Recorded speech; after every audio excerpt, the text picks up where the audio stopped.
오늘 본문 말씀 중심으로 하나님이 찾으시는 사람이라는 제목으로 함께 은혜 나누기를 원합니다. 오늘 이렇게 많은 성도님들이 새벽을 깨워 기도하시고 또 교회를 지키기 위해서 많은 분들이 이렇게 헌신하시는 모습을 보니까 참 기쁘고 감사합니다. 교회가 오늘까지 이렇게 성장할 수 있었던 이유는 이와 같이 여러분들의 헌신이 교회를 이렇게 만들었다고 믿고 하나님께서도 여러분들의 헌신을 다 기억하실 줄 믿습니다.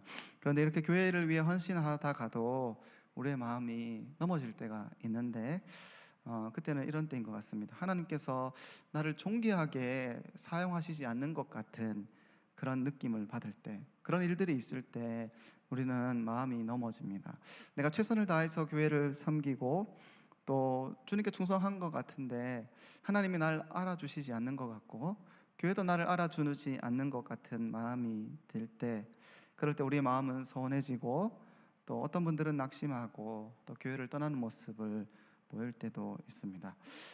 오늘 읽은 본문의 주인공은 다윗의 아들 중에 하나인 아도니아라는 사람인데, 이 사람 역시 하나님께서 자신을 존귀하게 여기시지 않는 것 같아서 깊은 상처를 받은 사람 중에 한 명이 바로 아도니아입니다.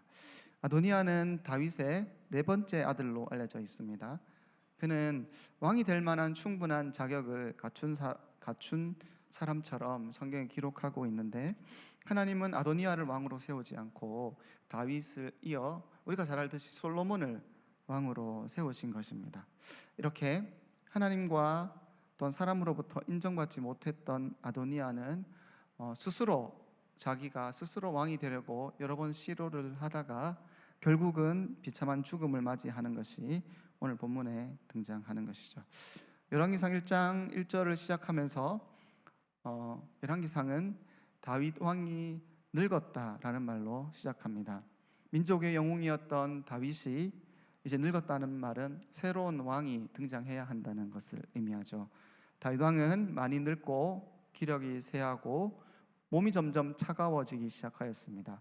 그래서 그의 관료들은 관습을 따라서 한 여인을 다윗 왕의 침실로 들여다 보내주는데, 한 사람의 체온을 통해서 다윗 왕의 체온을 따뜻하게 하는 것이 목적이었습니다. 그 여자의 이름은 아비삭이라는 사람이었고, 아비삭은 다윗의 마지막 후궁으로 남게 됩니다. 그리고 다윗이 늙어갈 때에 그는 이제 자신을 이을 왕으로 한 사람을 지목하여 기름 붓는데, 그 사람이 우리가 잘 알고 있는 솔로몬이라는 사람이죠. 그런데 열왕기상 1장 그리고 2장을 살펴보면 솔로몬이 아니라 아도니아라는 사람이 계속해서 자기가 왕이 되려는 시도를 하고 있는 장면을 상세하게 기록하고 있습니다. 열왕기상 1장 5절 말씀에 보면 이렇게 얘기합니다. 아도니아가 스스로를 높여 이르기를 내가 왕이 되리라 하고, 스스로를 높여라는 이 표현 자체는 하나님이 선택한 사람이 아니라 자기가 왕이 되려고 하고 있다는 것을 표현하고 있는 것입니다. 어떤 사람인가 하면 6절 말씀에 그는 압살롬 다음에 태어난 자요, 우리 같이 한번 읽겠습니다. 6절입니다. 시작.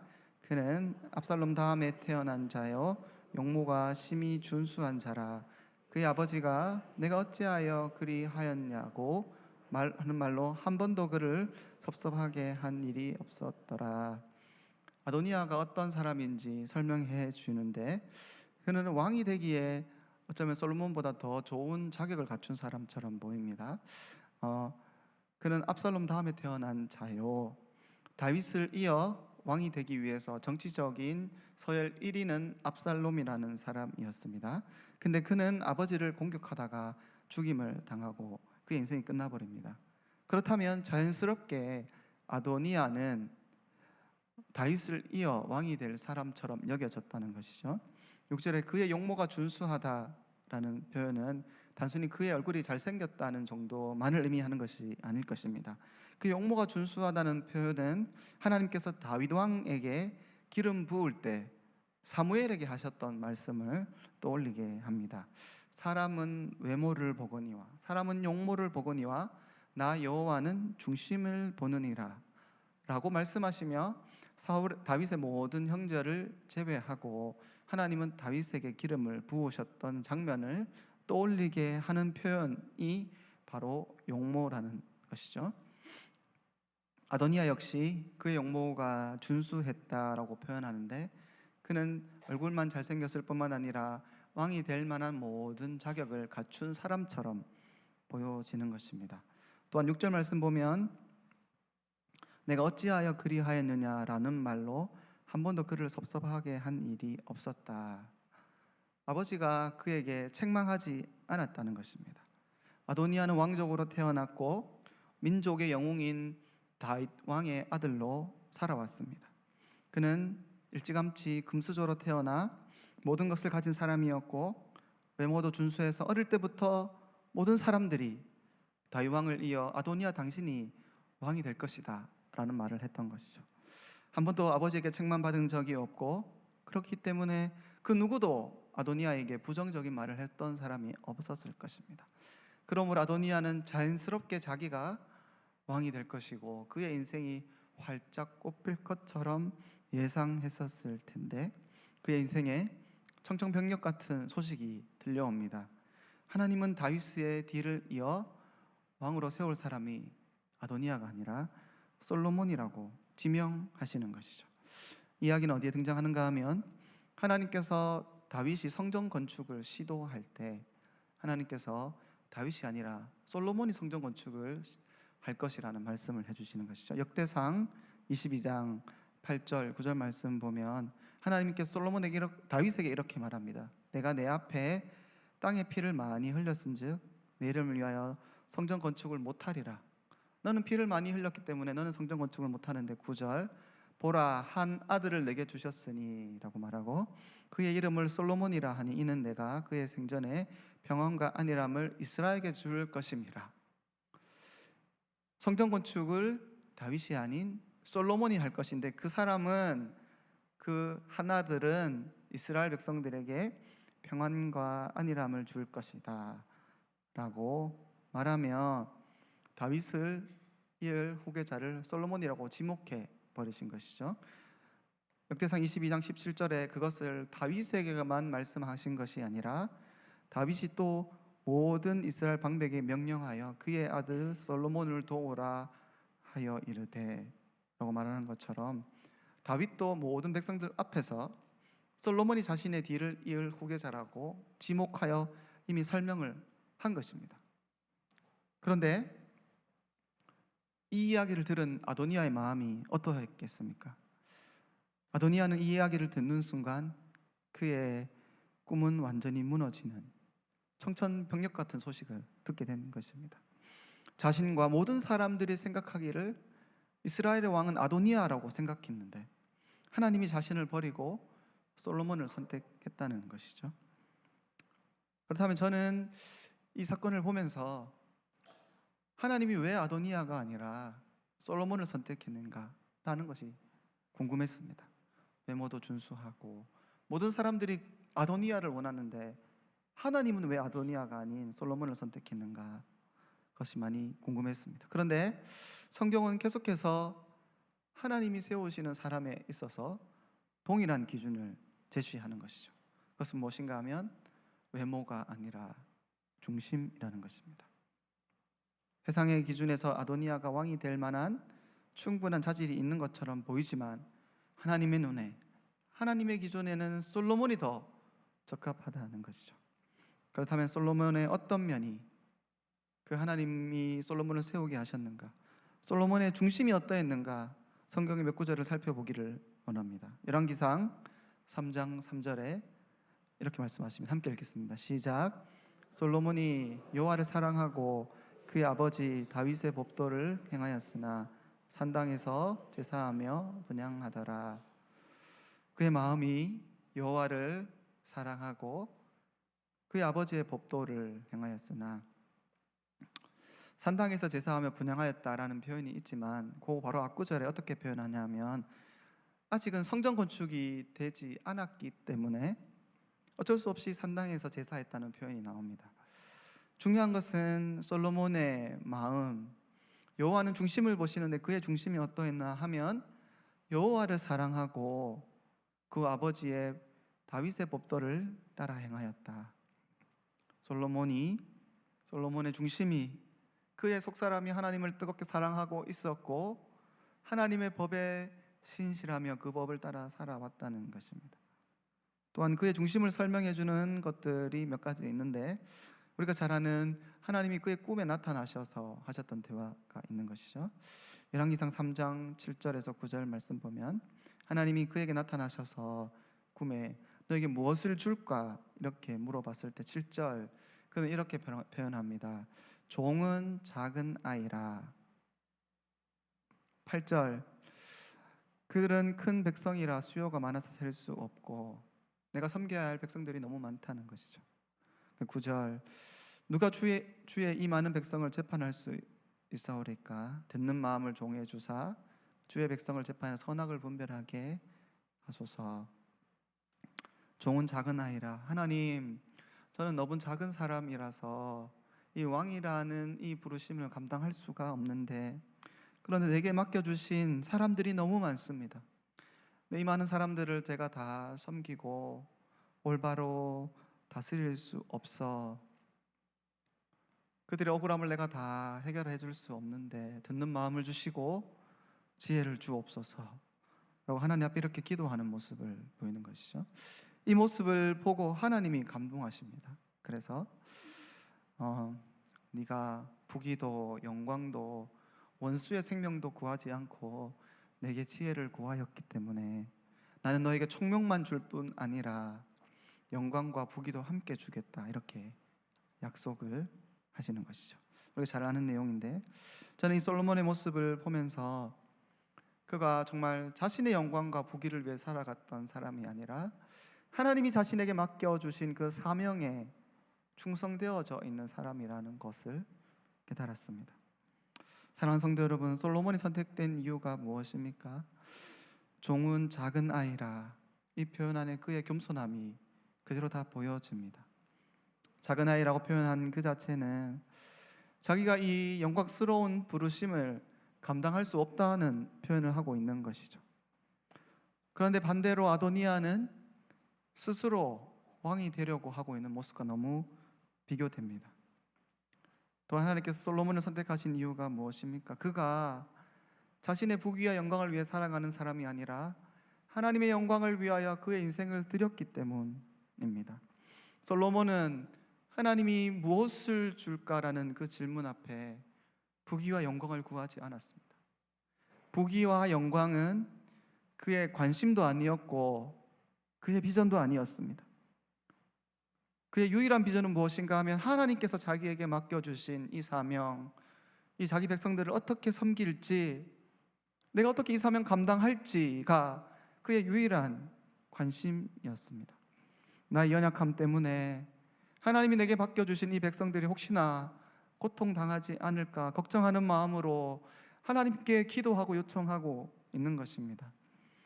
솔로몬이라는 그 사람의 이름의 어근은 샬롬, 평강이랑 같습니다. 샬롬의 모음만 바꾸면 솔로몬이 됩니다. 하나님, 내 백성들이 하나님 내게 맡겨주신 이 백성들에게 평강을 주셔야 하는데 하나님, 내가 이것을 감당하지 못하면 어찌합니까? 라는 마음으로 그 백성들의 평강만, 그 백성들의 안위만 생각하며 살아갔던 사람이 솔로몬인 것이죠. 사랑하는 성도 여러분, 하나님께서 아도니아가 아니라 솔로몬을 세우신 이유가 무엇입니까? 여러분, 무엇처럼 느껴지십니까? 외모가 아닌, 세상의 기준이 아닌 겸손함과 그 하나님 맡겨주신 사명에 그가 온전히 헌신되어 있기 때문에 하나님이 그를 이렇게 귀하게 사용하시는 것이죠. 반대로 아도니아에게는 겸손함도 하나님이 자기에게 맡겨주신 사명에 대한 충성도 찾아볼 수가 없습니다. 오직 그의 유일한 관심은 스스로 높아져 왕이 되는 것밖에 없는 것이죠. 그래서 그가 왕이 되기 위해서 몇 가지 계략을 꾸미는데, 그는 자기 편이 되어줄 사람들 몇 명을 모읍니다. 열왕기상 1장 7절 말씀에 아도니아가 수르의 아들 요압과 제사장 아비아달과 모의하니 그들이 따르고 도우나. 아도니아는 몇 가지 계략을 꾸밉니다. 당시 다윗의 나이가 많이 늙었기 때문에 아도니아가 판단하기를 이 다윗은 이제 정치력고 힘이 없다, 정치력이 약하다 판단했던 것이죠. 그리고 자기를 지지해줄 소수의 몇 사람을 모읍니다. 그리고 자기들끼리 모여서 큰 행사를 치릅니다. 그리고 큰 행사를 열면 그 소식을 들은 사람들, 그 주위에 있던 사람들의 민심이 흔들리기 시작하면서 그들이 아도니아에게 돌아올 것을 기대했던 것 같습니다. 사람들이 모이고 힘 있는 정치가들이 아도니아에게 모인다는 소식이 들려지면 마치 아도니아가 정말 인기 있는 사람처럼 여겨지며 사람들이 모일 것이라고 예상했던 것이죠. 이 여론을 왜곡하려고 했던 것 같습니다.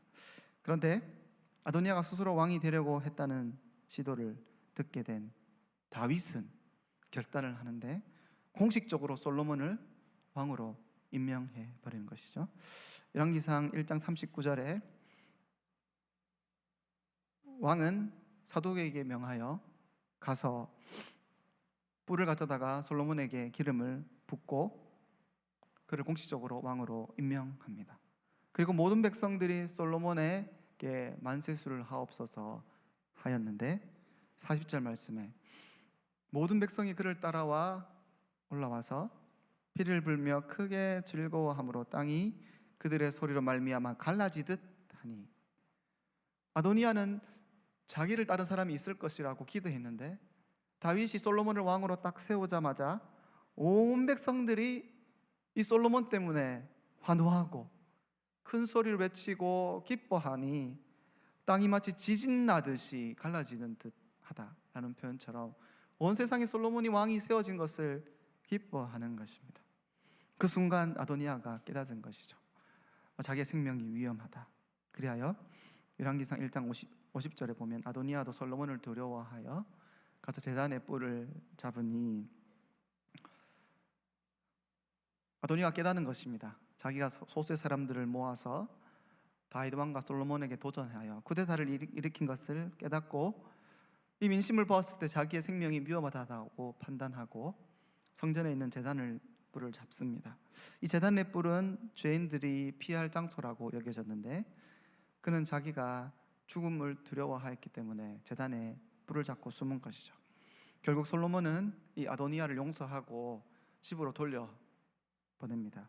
그런데 아도니아의 이 반란의 시도는 여기에서 끝나는 것이 아니라 한 번 더 반란을 일으키는데 그것이 오늘 본문의 이야기입니다. 2장 10절에서 12절 말씀 보면 솔로몬이 이제 죽음을 맞이했다고 기록합니다. 그런데 아도니아는 다윗이 죽은 이후에 한 번 더 반란을 일으키는 것이죠. 15절에서 17절 말씀 보면 아도니아는 솔로몬의 왕의 어머니인 바세바를 찾아갑니다. 그리고 이렇게 말합니다. 15절 우리 같이 한번 읽어보겠습니다. 시작. 그가 이르되 당신도 아시는 바이거니와 이 왕위는 내 것이었고 온 이스라엘은 다 얼굴을 내게로 향하여 왕으로 삼으려고 하였는데 그 왕위가 돌아가 내 아우의 것이 되었음은 여호와께로 말미암음이니라. 그가 이렇게 생각하는 것이죠. 원래 왕권은 내 거였다. 여전히 그렇게 생각하고 솔로몬이 왕이 세워졌는데도 이렇게 이야기하고, 그런데 자기가 왕이 되지 못한 이유는 하나님으로 말미암았다 이렇게 표현합니다. 그래서 그는 17절 말씀 보면 수넴 여인 아비삭을 내게 달라고 요청합니다. 수넴 여인 아비삭은 누군가 하면 처음 설교할 때 시작할 때 설명했던 것처럼 다윗 왕의 마지막 후궁이었습니다. 그의 처혼을 따뜻하게 하기 위해서 그의 침실에 보내줬던 그 마지막 후궁을 내게 달라 이렇게 요청하는 것이죠. 이것은 당시 문화를 조금 이해할 필요가 있는데 당시 문화에서 전쟁에서 승리한 사람은 적장의 아내를 취하는 관습이 있었습니다.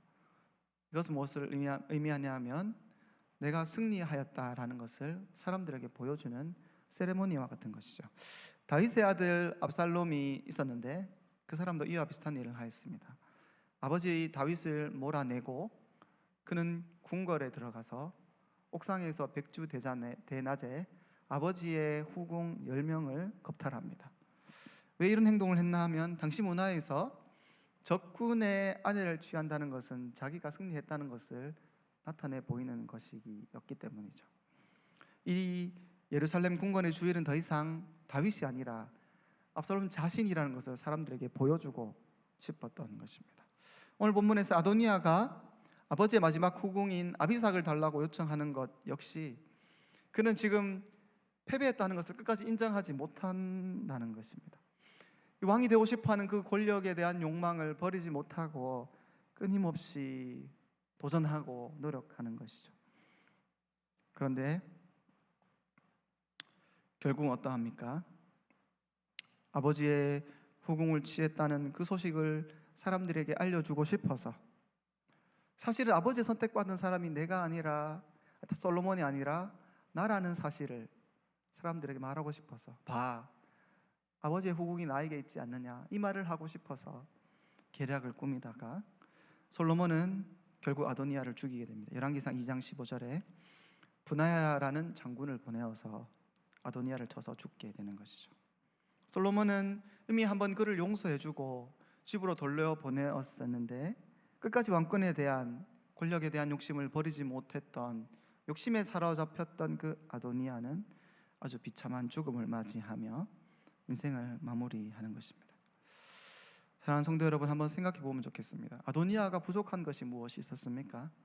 그는 왕족으로 태어났고 그의 용모가 준수하여 모든 것을 가지고 살았으며 인생에 부족함이 없었던 사람입니다. 온 이스라엘 사람들로부터 사랑을 받았던 사람이었습니다. 2장 15절에 온 이스라엘 백성들은 다 얼굴을 내게로 향하였다. 얼마나 많은 사람들로부터 사랑과 인정을 받았던 사람입니까? 그런데 자기가 왕이 되지 못한 이유는 여호와께로 말미암음이라, 이렇게 말씀하시는 것이죠. 그는 하나님이 자신을 버리고 솔로몬을 세우셨다는 것을 알고 있었습니다. 이미 오래전부터 자신이 아닌 솔로몬을 세운 사람이 하나님이란 것을 알고 있었습니다. 그러나 그는 이것을 받아들이기 싫었던 것이죠. 온 나라 사람들이 나를 원하고 있는데, 내가 왕이 되어야 하는데 하나님은 왜 저 솔로몬을 왕으로 세우셨는가? 하나님의 눈에는 그가 겸손해 보일지 모르지만 아도니아의 눈에는 이 솔로몬이 얼마나 무능해 보였겠습니까? 사람들로부터 인정도 받지 못하고 외적으로도 사람들에게 내세울 만한 것들을 전혀 가지지 못한 그 무능해 보이는 솔로몬, 그가 왕이 되면 안 되고 자신이 왕이 되어야 되는데 자신이 아닌 솔로몬을 선택한 그 하나님에 대한 불만이 터져 나온 것입니다. 하나님께로부터 말미암은 것이다, 이렇게 표현하는 것이죠. 하나님, 왜 내가 아니라 솔로몬입니까? 하나님, 왜 내가 아니라 저 사람이 영광스러운 자리에 올라가야 합니까? 하나님, 저 사람에게는 왜 저 영광스러운 자리를 내어주시고 저에게는 왜 이렇게 평범하고 일반적인 자리에만 앉히셔서 저를 빛나게 하시지 않습니까? 라는 그 마음이 아도니아에게 있었고 우리에게도 혹시나 그런 마음이 있지는 않습니까? 혹 그런 마음이 우리에게 있다면 우리는 우리의 마음을 정직하게 돌아볼 필요가 있습니다. 하나님이 왜 내가 아니라 그 사람을 선택하여 영광스러운 자리에 앉히셨을까? 우리의 마음을 돌아볼 필요가 있습니다. 사랑하는 성도 여러분, 하나님은 중심을 보신다고 말씀하셨습니다. 솔로몬과 같이 우리의 마음이 정말 그와 같은 중심을 가지고 있는지, 솔로몬이 여호와를 사랑하고 아버지 다윗의 법도를 행하였다라고 말하는데 정말 우리의 마음이 여호와를 사랑하고 하나님의 법에 신실하고 있는지 우리의 마음을 돌아볼 필요가 있는 것이죠. 혹 그것 때문에 하나님이 내가 아니라 저 사람을 영광스러운 자리에 세우시는 이유가 수 있습니다. 또한 솔로몬이 겸손했고 솔로몬이 하나님의 맡겨주신 그 사명에 사로잡혀 있다는 것을 우리가 기억해야 합니다. 여호와여, 종은 작은 아이입니다. 그의 마음이 얼마나 겸손하였습니까? 혹 우리와 같이 미숙하고 연약함이 많은 사람이기에 하나님, 우리의 연약함 때문에 이 영광스러운 교회에, 그리스도께서 핏값 주고 산 이 교회가 어려움이 생기지 않을까, 우리의 실수와 허물 때문에 하나님의 교회가 어려워지지 않을까 두려워하는 마음으로 자신의 직분을 대했던 솔로몬, 하나님이 그와 같은 사람들에게 교회를 섬길 자격이 있다고 말씀해 주시는 것입니다. 하나님이 나를 불러 세우셨다면 하나님께서 내게 그 사명을 감당할 능력을 주십시오. 솔로몬이 이렇게 기도했습니다. 하나님, 내가 이 사명 감당하기를 원합니다. 지혜를 구했던 것입니다. 솔로몬은 부귀도 영광도 하나님 다 필요 없습니다. 하나님, 나는 내게 맡겨주신 이 사명 감당할 능력과 지혜만 있으면 됩니다. 솔로몬은 그 사명에 사로잡힌 사람이었는데 하나님, 그 많은 사람들 가운데서 또 자질 있는 아도니아도 내려놓고 솔로몬을 선택하신 이유가 주님을 향한 사랑, 그의 겸손함, 또한 사명에 사로잡힌 그의 중심을 보시고 그를 세우셨는데, 하나님이 내가 아닌 다른 사람을 세우신 이유도 동일하지 않을까, 우리의 마음을 돌아보는 것이 필요할 줄 믿습니다. 사랑하는 성도 여러분, 참된 성도는 자리를 위하여 살아가는 사람들이 아닙니다. 참된 성도, 예수 그리스도의 피로 말미암아 생명 얻고 성령의 능력으로 거듭난 사람들은 자기 자신의 영광을 위하여 살아가는 사람들이 아무도 없습니다. 참된 성도는 하나님이 나를 통해서 영광 받는 것이 아니더라도, 하나님이 다른 사람을 통하여 영광 받더라도 하나님이 영광 받으셨기 때문에 그것을 기뻐하는 사람들이 참된 성도인 것입니다. 다시 한번, 참된 성도는 하나님이 나를 통하여 영광 받는 것이 아니라 다른 사람을 통하여 영광 받더라도 하나님이 영광 받으셨다는 그 사실 때문에 기뻐하는 사람들이 바로 참된 성도입니다. 왜냐하면 참된 성도들이 살아가는 유일한 목적은 자기 영광이 아니라 하나님의 영광 때문입니다. 영광이기 때문입니다. 하나님 영광 받으셨으면 비록 그것이 나를 통하여서가 아니라도 하나님이 영광 받으셨다는 그 사실 때문에 기뻐하는 것이죠. 이 새벽 이것이 우리의 기도 제목 되기를 바랍니다. 주님, 우리의 속마음에 아도니아와 같은 욕심이 있지 않는지 우리의 심령을 밝혀 주옵소서. 주님, 우리의 중심이 하나님이 기뻐하시는 중심 되기를 원합니다.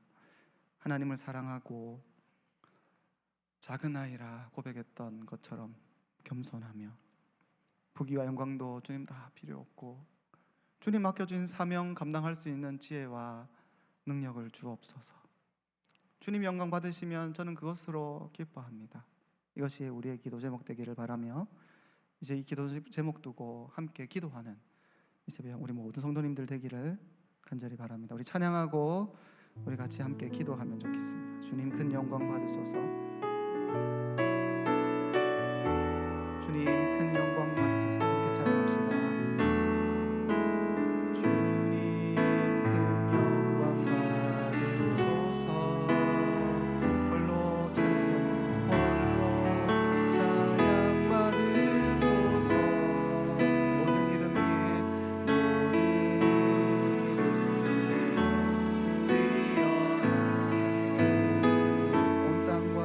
온 땅과 하늘이 다 찬양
말씀 기억하고 한번 기도합시다. 주님, 우리의 중심이 하나님 마음에 합당한 사람 되기를 원합니다. 주님, 우리가 겸손함으로 주를 섬기길 원합니다. 우리가 하나님 맡겨주신 사명에 사로잡힌 자들 되게 도와주옵소서. 주님, 우리가 주님의 영광만 바라보며 달려가는 사람들 되게 하여 주옵소서. 다 주여만 간절히 부르시고 합심하여 기도하신 후에 자유롭게 돌아가도록 하겠습니다.